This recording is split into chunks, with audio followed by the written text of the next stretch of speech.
Doctor මේ ඩොක්ටර්ගේ ජීවිතේ විසඳපු අමාරුම ප්‍රශ්නේ මොකක්ද ඩොක්ටර්? ඉසදපු අමාරුම් ප්‍රශ්නේ ගොඩක් ඒවා තියෙනවා. මේ ළඟදී මම ඇඩ්මිෂන් එකක් දැම්මා සිලෝන් හොස්පිටල් එකේ බෝඩ් එකට.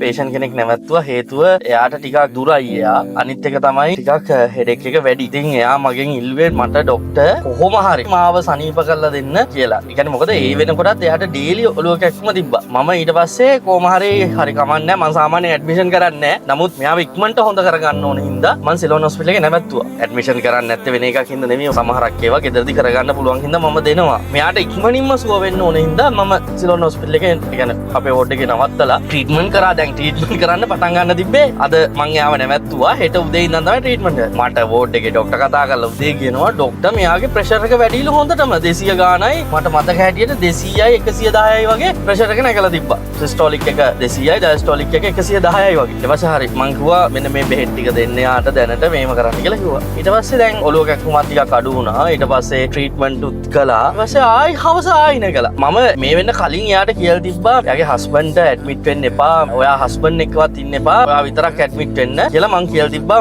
යම් හේතුන් මත මං ඒක බයිස්ටෑන්ඩර් විදියට හස්බන්ඩ්ට නවතින්න එපා කියලා මං කිව්වා. ඊට පස්සේ දැන් පළවෙනි දවසේ ට්‍රීට්මන්ට් කළා. ඊට පස්සේ දෙවෙනි දවසෙත් එහෙමමයි. ප්‍රෙෂර් එක නගිනවා. රැත් නැගලා තිබ්බා. ආයි උදේත් නැගලා තිබ්බා. මං හිතාගත්තා මම යනවා. මොකද මේකේ එයාට ඔලුව කැක්කුම ඇවිල්ලා තිබ්බේ ප්‍රෙෂර් එකත් එක්කමයි. ප්‍රෙෂර් එක වැඩි වෙනවත් එක්කම ඔලුව කැක්කුම. දැන් එහෙමයි සාමාන්‍යයෙන් ප්‍රෙෂර් වැඩි වෙන ඔලුව කැක්කුම නෙමෙයි හැබැයි. ප්‍රෙෂර් එකත් එක්ක එන ඔලුව කැක්කුමකුත් තියෙනවා. හැබැයි මෙයාට එන්නේ ඔලුව කැක්කුම නෙමෙයි. මෙයාට එන්නේ වෙනම ඔලුව මේ එකක් එන්නේ වෙනම විදිහකට එන්නේ. සාමාන්‍යයෙන් එන විදිහ නෙමෙයි ප්‍රෙෂර් එක වැඩි වුණාම. මං ගිහිල්ලා බෝඩ් එකේ ડોක්ටර්ත් එක්කගෙන කෙලින්ම ගියා රූම් එකට. රූම් එකට ගිහිල්ලා මං පුටුවක් අරගෙන වාඩි වෙලා මං ඇහුවා පුතා දැන් මං ඔයාට දවස් දෙකක් බෙහෙත් කළා, ට්‍රීට්මන්ට් කළා, බෙහෙතුත් දුන්නා. දැන් ඔයා මට ඔයාගේ සම්පූර්ණ කතාව කියන්න ඕනේ කියලා. එකපාරක් කිව්වේ නෑ. සාමාන්‍යයෙන් මං කතා කරගෙන සමහරක් ඒවා අහන්න ඉතින් පැය ගණන් යනවා. මොකද්ද ප්‍රශ්නේ මොකක්ද උනේ කියලා සමහර පේෂන්ට්ස් ලගේ කතා කරගෙන ගියාම එයා කිව්වා මට ප්‍රශ්නයක් වුණා ડોක්ටර් මෙහෙමයි කියලා සම්පූර්ණ විස්තරේ මාත් එක්ක කිව්වා. මම ඒකට එයාගේ හිතත් සනසලා අවශ්‍ය කරන බෙහෙතුත් මාරු කළා. ඊට පස්සේ දවසින් ඉඳන් අද වෙනකන් තාමත් ඒ පේෂන්ට් ට්‍රීට්මන්ට් යනවා. අද වෙනකන් ඒ පේෂන්ට්ගේ ප්‍රෙෂර් වැඩි වෙලා නැහැ. ප්‍රෙෂර් chart එකක් යනවා. තන්න කොච්චරක් අපේ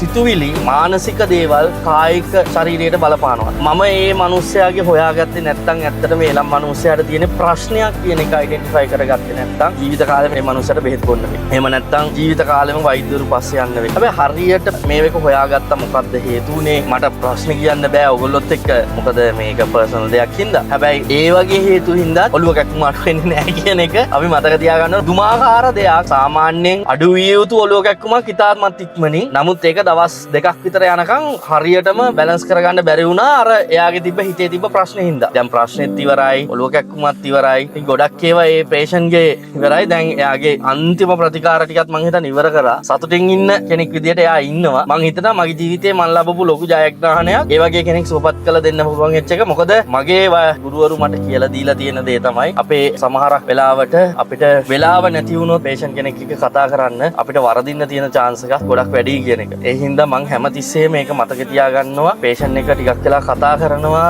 එයාට ප්‍රශ්නයක් තියෙනවා කියන එක දැනුණොත් මගේ වෑයම සාර්ථක වුණාද ඒ කෙනාද සතුටින් ඉන්නවා කියන එක තමයි තියෙන්නේ. ඕක අර අනිත් කේසස් වලට වඩා මේක තමයි සාමාන්‍යයෙන් බෝඩ් ඇඩ්මිෂන් එකකදී ඉක්මනින් සුවපත් කරගන්න පුළුවන් වුණා. මෙයා දවස් දෙකක් තුනක් යනකම් මට කිසිම ප්‍රතිඵලයක් හම්බුනේ නෑ මෙයාගෙන්. ඒකයි වැඩේ උනේ. අන්තිමට තමයි ඒක හොයාගත්තේ මෙන්න මේ ප්‍රශ්නේ හින්දා තමයි මේක වෙන්නේ කියලා.